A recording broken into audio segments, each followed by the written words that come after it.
The starship Aurora's Vow slipped through the pale blue veil of hyperspace and emerged above the crystalline world of Valshara. Below, shining spires jutted from sapphire seas like glass towers in a dream. The ship's sensors hummed softly as Captain Arya Novak peered at the view screen. She felt a thrill of wonder at the sight of a planet so different from Earth. Valshara's surface glimmered with shifting colors, emerald forests, violet deserts, and oceans that sparkled, like liquid gems under twin suns. Sergeant Darius Dare Hayes stood behind her, adjusting his armor's comms unit. He was tall and broad-shouldered, with warm brown eyes and a steady calm that came from years in the field. He watched the planet turn beneath them, curious and ready for whatever lay ahead. The crew had heard legends of Valsharan culture, a society ruled by an immortal royal family, gifted in telepathy and ancient rituals. They spoke of floating gardens and glowing libraries, of art that sang and music that painted stories in the air. "Prepare for orbit insertion," Arya ordered. Around her, the bridge crew moved with practiced ease. Engineers checked power levels, navigators plotted approach vectors, and communications officers tuned frequencies for the first contact broadcast. The mission was simple in theory. Land, greet the leaders, and open trade talks. But Arya knew that any meeting with a new civilization could change the course of human history. Below them, a single starbase station drifted in Valsharan orbit. Its curved architecture resembled a giant pearl guarded by crystalline walls. As the Aurora's Vow slowed and settled into a holding pattern, a boarding party assembled. Arya, Dare, and 2 diplomats stepped into the airlock. They wore diplomatic uniforms, sleek, dark, with silver trim, and carried no weapons aside from a small sidearm each, strictly for self-defense. The decking beneath their boots felt cool and solid, made of translucent material that glowed faintly from below. They walked down a gently sloping corridor toward the grand doors of the reception hall. Along the walls, bioluminescent vines crawled in intricate patterns, pulsing with soft light. The air smelled faintly of ozone and sweet flowers, a strange but pleasant scent that made everyone inhale a bit deeper. 2 Valsharan guards awaited them at the doors. They stood tall and lithe, dressed in robes of shifting color that matched the hues of the planet's surface. Each guard wore a simple headpiece with a single crystal that seemed to glow in time with their breathing. Their eyes were large and opaque, reflecting the hall's rainbow light. They bowed in unison, slender arms crossing their chests in a gesture of welcome. "Welcome, human ambassadors," one guard intoned in a voice that resonated like a gentle bell. "You are received by the court of Princess Viril." The doors slid open with a whisper. Beyond lay a vast chamber crowned by a domed ceiling of pure crystal. Sunlight streamed through, fracturing into dazzling prisms across the polished floor.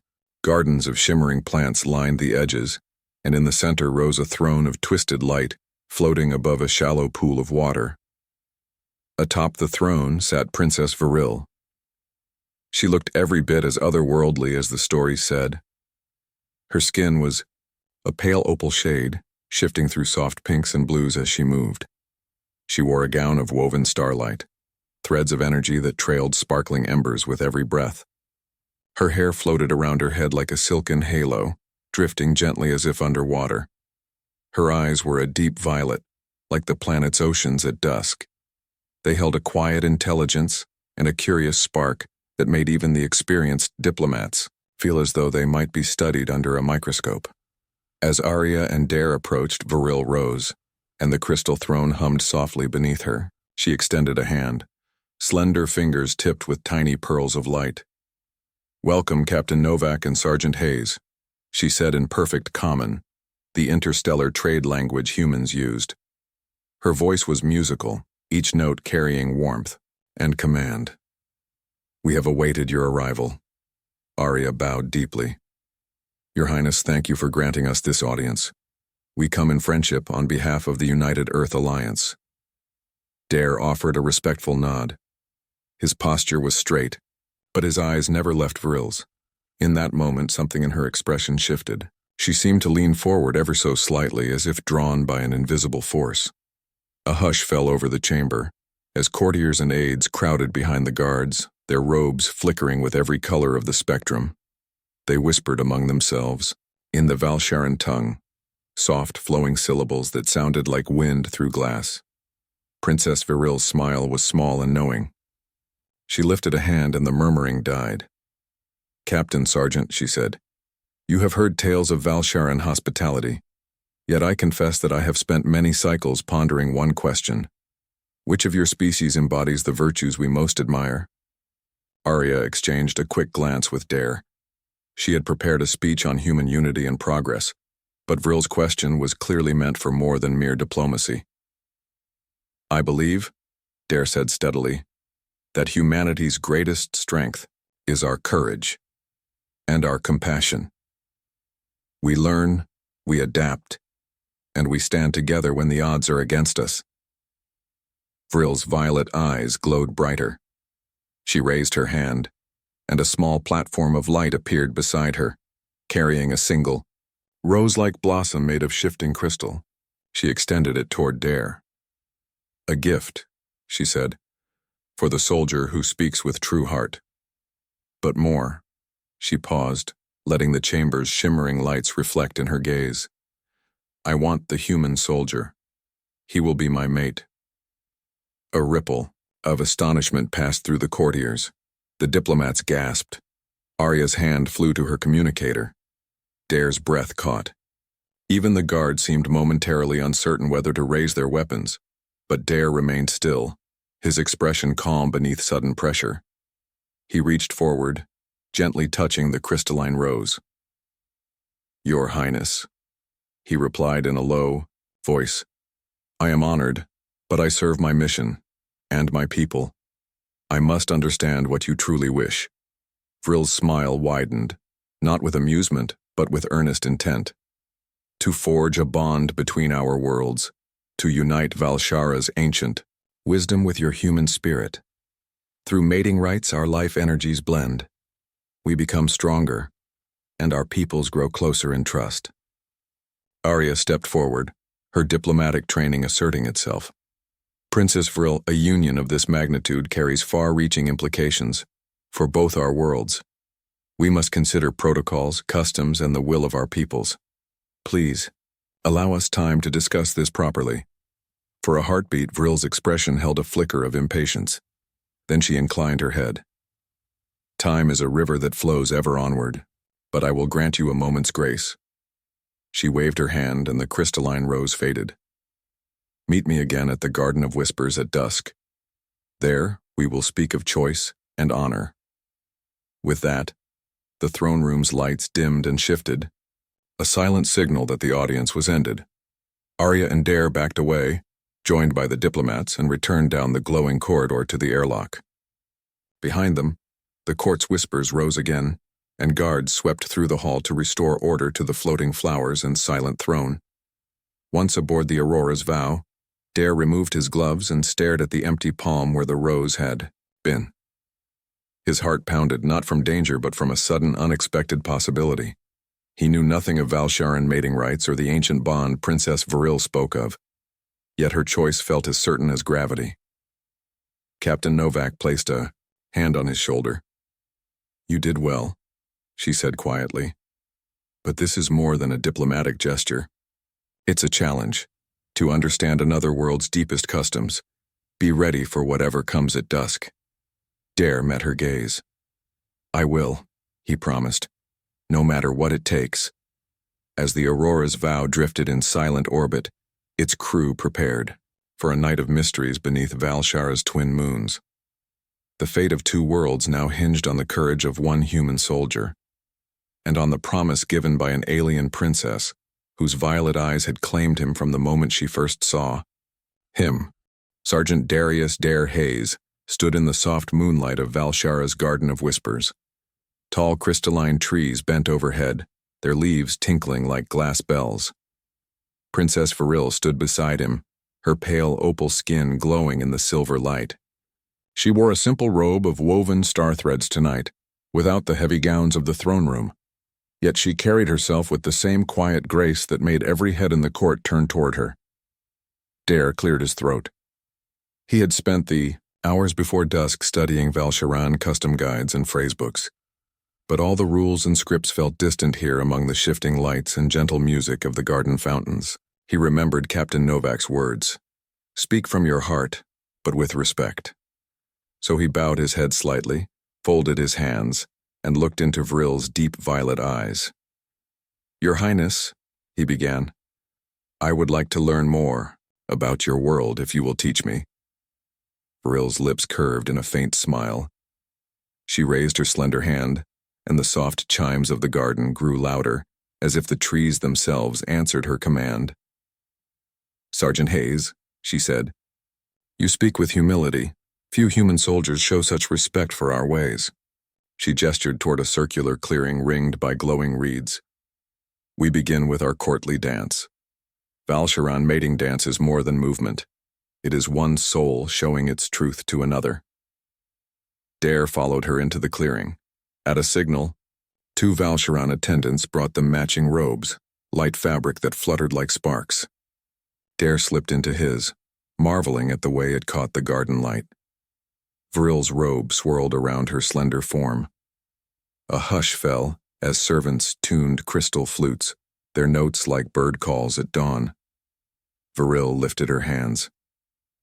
Watch me. First, she began to move. Her steps were slow, deliberate. She traced circles around Dare, her arms making soft arcs in the air.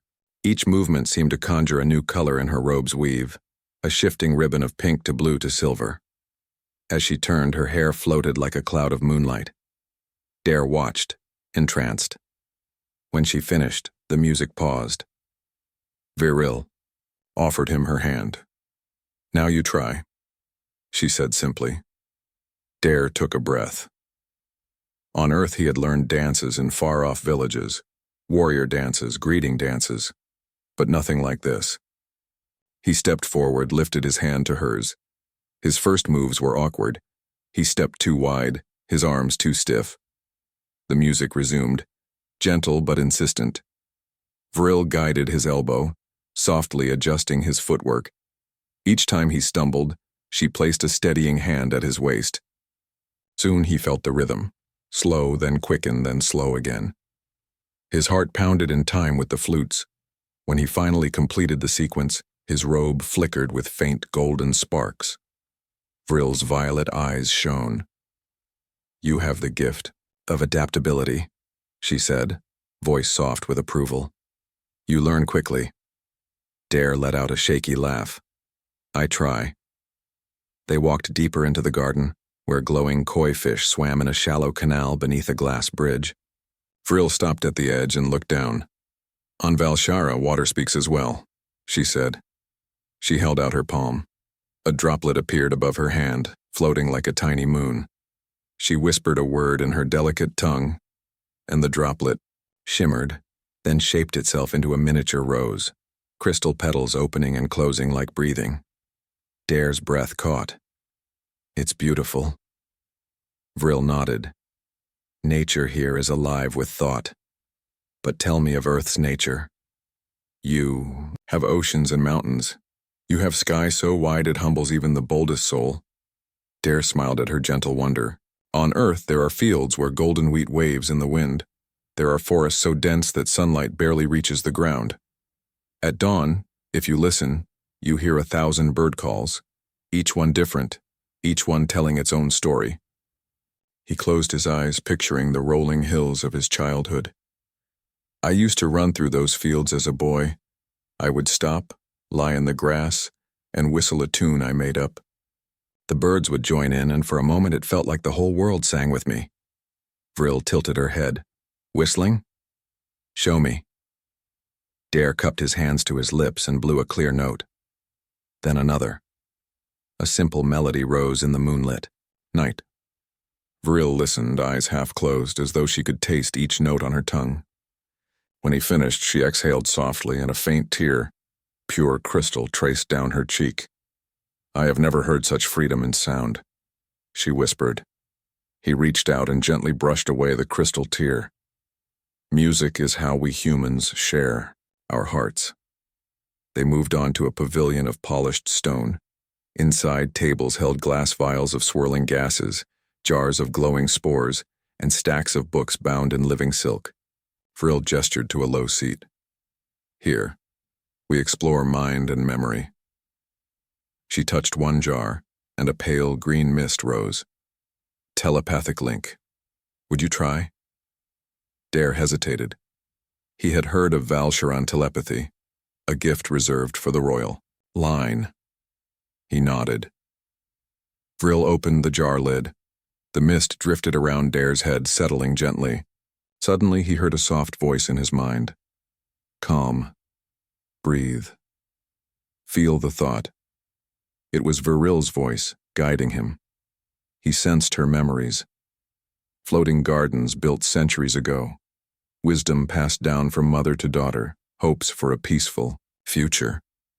It was the first time anyone had spoken to him without words. When the mist cleared, Dare blinked.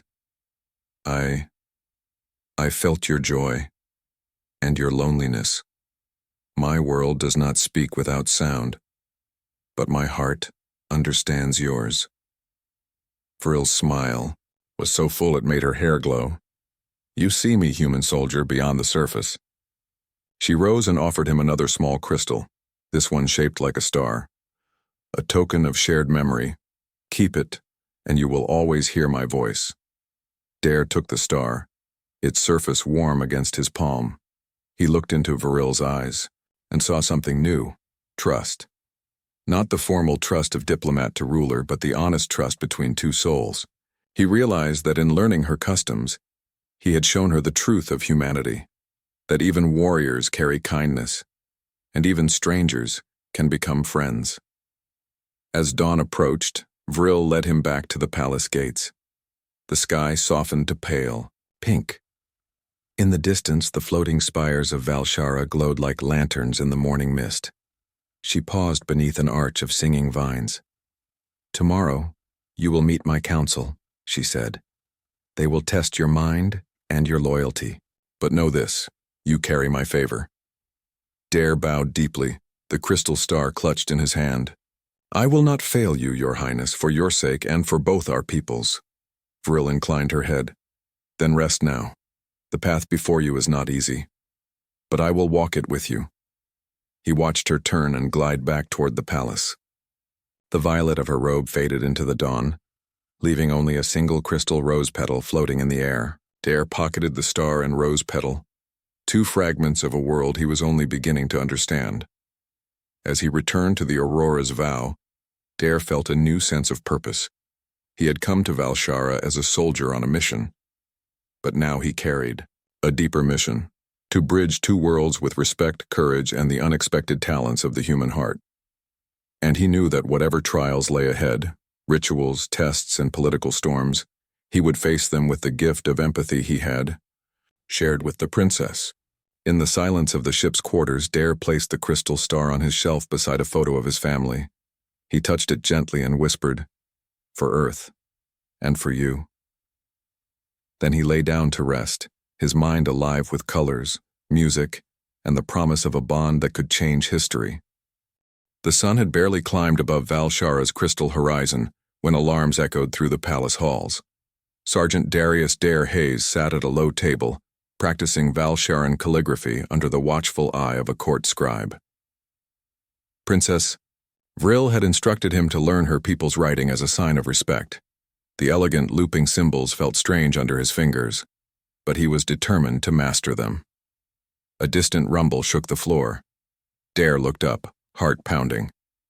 The scribe froze, brush poised in midair. Somewhere beyond the garden walls, a sharp clang rang out, followed by distant shouts. The palace doors slid open with a hiss, and a guard burst in, robes askew and crystal headpiece cracked. Your Highness, raiders from Drakkar have broken into the northern spire, he gasped. They use shield disruptors. Our guards cannot hold them. Vril rose without hesitation. Her violet eyes burned with resolve. Gather the council at once, she ordered the guard. She turned to Dare. Sergeant Hayes, we need your help. Dare nodded. He rose and strapped on his field vest, checking its compartments. Inside, he carried not only medical kits and ration bars, but small tools, multi-tools, wiring contacts, and a compact EMP generator he had designed for emergencies. The court had eyed his tools warily, but today they would prove their worth. In the Grand Council chamber, Valshara's High Council stood around a circular table carved from a single giant crystal. Elder Laris, the oldest counselor, his skin the color of pale quartz, spoke first. "Princess, the raiders are more powerful than we expected. Their disruptors cut through our shields in minutes. They will seize the Spire's power core unless we act." Counselor Sarai, whose robes glowed like molten gold, added, "Our diplomats begged for more time. We cannot risk war with Drakkar." Viril held up her hand. "Our world stands on the edge, but I trust in human ingenuity and in Sergeant Hayes." She gestured to Dare. "Sergeant, what do you propose?" All eyes turned to him. Dare swallowed, recalling Captain Novak's advice. "Offer solutions rooted in what you know best." He stepped forward, voice steady. "Your shields fail because the disruptors emit a wideband pulse. It overloads your crystal matrix. If we can focus an inverse pulse, a quick EMP, at their emitters, we might knock them out long enough to restore your shields." Murmurs rippled through the council. Elder Laris frowned. "But our energy conduits cannot produce an EMP of that strength." Dare met his gaze. "With permission, I can reroute power from the palace's secondary generator. I'll build a simple coil and charge it. The pulse will be brief but powerful. Your guards can push through and retake the spire." Counselor Sarai's eyes narrowed. "That is risky. The generator powers this entire chamber." "If it fails," Dare said, "we lose only communications for a few minutes. But if we do nothing, the power core falls and Drakkar will flood the city with their forces." Silence fell. Vril stepped close, her hand brushing Dare's arm. "Do it," she commanded softly, "and know that I stand with you." With the royal seal, Dare gained immediate access to the service tunnels below the palace. Valsharan engineers guided him through a maze of glowing conduits. The air smelled of ozone and heated crystal. He found the secondary generator, a tall, cylindrical device thrumming with pale blue light. He knelt and opened his tool bag. With quick, practiced motions, he stripped back a few power conduits, spliced in his custom control unit, and set up a coil of layered wires around the generator's core. Courtiers peered in from above, concern in their eyes. Dare ignored them, focusing on wiring the timing circuit to trigger at his command. At last, he ducked back up into the council chamber. The door slid shut behind him. He stood before the anxious faces of Valshara's leaders. "It's ready," he announced. "When the raiders begin their assault, I'll trigger the pulse. Then your guard regains shields and drives them back." Viril placed her hand on his shoulder. "Your courage honors our world. Let us go." They moved swiftly to the northern gate. Palace guards, their crystal shields flickering, lined the walkway. Beyond the gates, Valshara's majestic spires jutted into the sky. But closer inspection revealed chaos. Drakkar raiders in dark armor, moving in squads, their disruptor. Rifles spitting arcs of orange energy that shattered shield barriers like glass. Dare tapped his comm. 3, 2, 1, now! He pressed the button on his wrist. Far above the battle, a silent wave pulsed from the generator coil. For a heartbeat, everything froze in mid-action, crystal and metal. Then the disruptors, in the raiders' hands, sparked and died. The raiders cursed and dropped their weapons.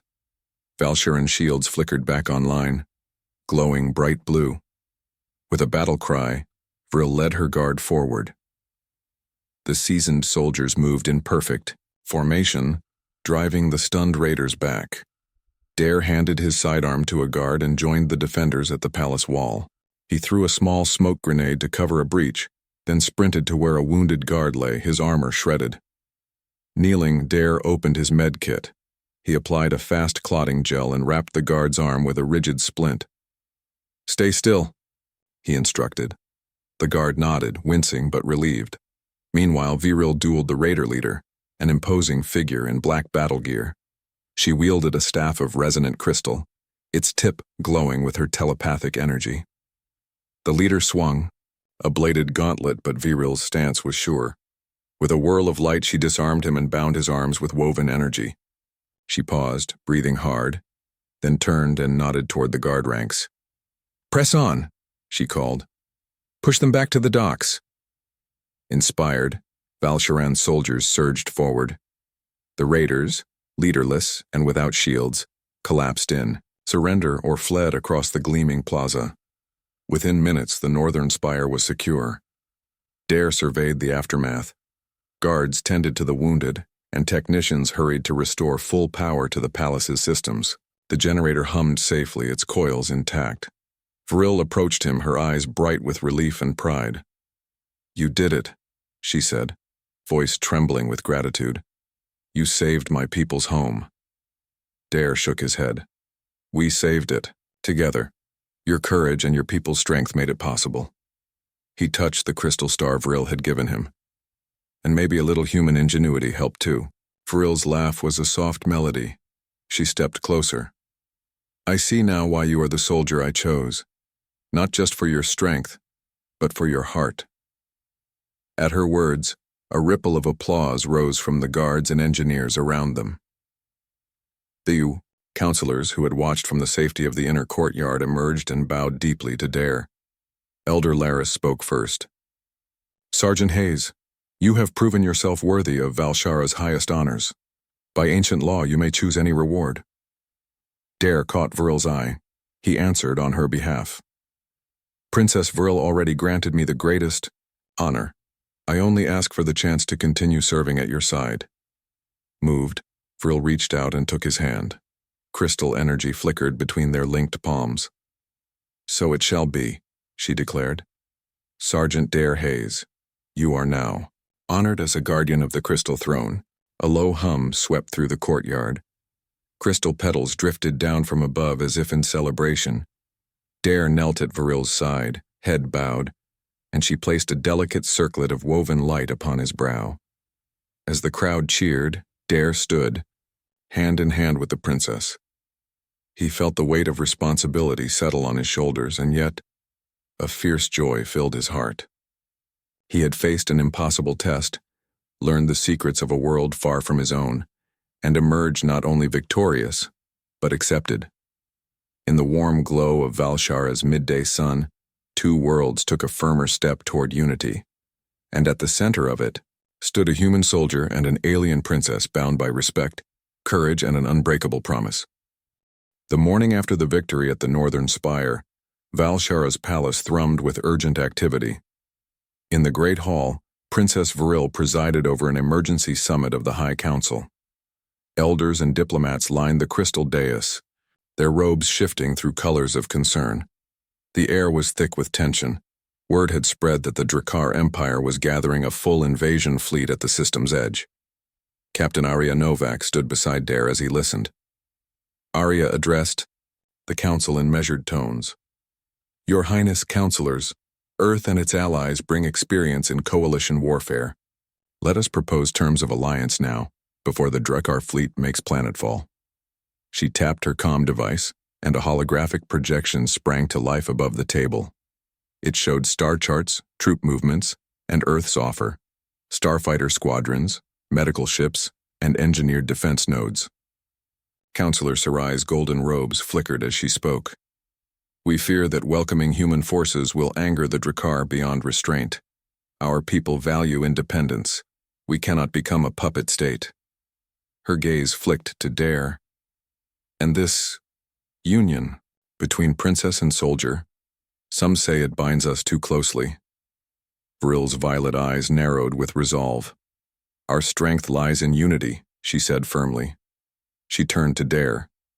"Sergeant Hayes, speak for me." Dare stepped forward, bowing respectfully. "Counselors, look at our shared achievements. Together we reclaimed a spire and saved thousands. If the Drakkar storm this world alone, they will crush our defenses. But if we stand as one, Valsharan will keep its freedom, and humans will gain a firm ally on the frontier. We ask not to rule you, but to stand beside you." Murmurs rose around the chamber. Elder Laris, his quartz-like skin shimmering, raised a hand. Your words carry weight, human soldier. Yet I must ask, Princess, Vril declared you her mate by royal decree. How can we be sure this is not a matter of personal desire rather than duty? Silence fell. Dare met Laris's gaze. My service here is a matter of duty, first to my world, then to yours. But I have come to care for Valshara as fiercely as I care for Earth. My bond to the princess is built on respect, shared trials, and a promise to protect both our peoples. At that moment, the palace's outer sensors blinked with new data. A communications officer stepped forward. Princess, the Drakkar fleet has dropped out of transit. They will arrive in less than 8 hours. A hush settled. Vril exhaled slowly and raised her hand. Then we have no more time for debate. She turned to the council. By ancient law, marriage cements political oaths. Let our union stand as proof of our alliance. I betroth myself to Sergeant Darius Hayes, human soldier. Let this binding choice be the shield that keeps Drakkar forces at bay. Gasps echoed. Some counselors covered their mouths. Sarai's eyes widened. Then she sank into her seat. Elder Laris leaned forward, lips pursed. Finally, he spoke softly. This is bold, Your Highness, when dangerous. Vril nodded. Bold, yes, but necessary.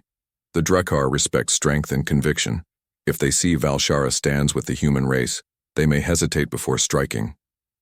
Turning to Dare, she reached for his hand. Do you accept this gamble? Dare took her hand without hesitation. With all my heart. As the council chamber swirled with shocked whispers, Captain Novak contacted the Aurora's vow. Get our fighters ready, she said crisply. We move at first light. Outside, twin moons dipped below the horizon, and the first Drakkar scouts appeared as distant blips on Valshara's sky. The glass towers glinted ominously under the gathering, clouds of war. Later, on the palace terrace overlooking the floating gardens, Dare and Vril stood side by side. Cool air stirred the hem of his combat cloak and the star-woven robe at her shoulders. In the fading light, Vril spoke quietly, her voice vulnerable in a way he had not heard before. Darius, I make this choice not only as princess, but as a soul who has found kinship in you. Yet I fear what may come. The Drakkar will see our bond as defiance. Dare turned to her, placing a hand against her warm cheek. I fear it too, but I know that whatever comes, we face it together.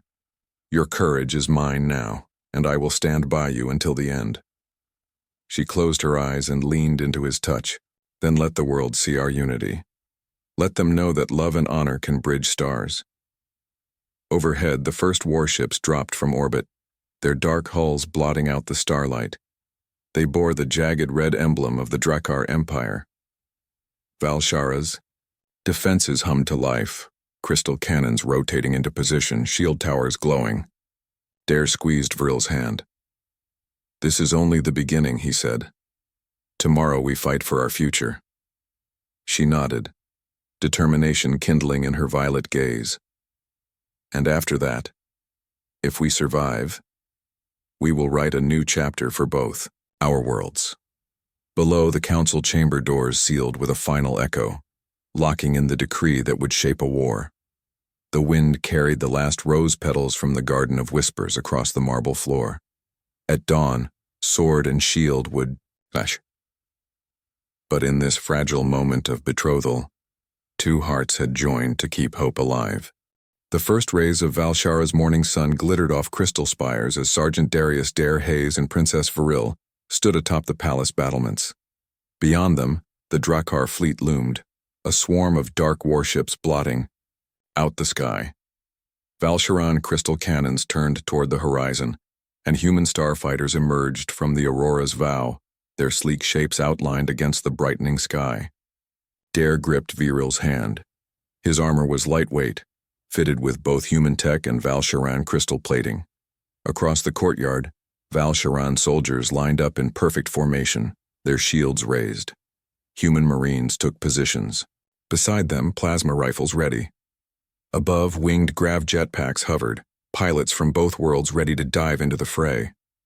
Vril touched the hilt of her resonant staff, the crystal tip humming with telepathic energy. Today, she said, voice steady. We show the Drakkar that we stand united, for Valshara and for Earth. Dare raised his rifle in salute.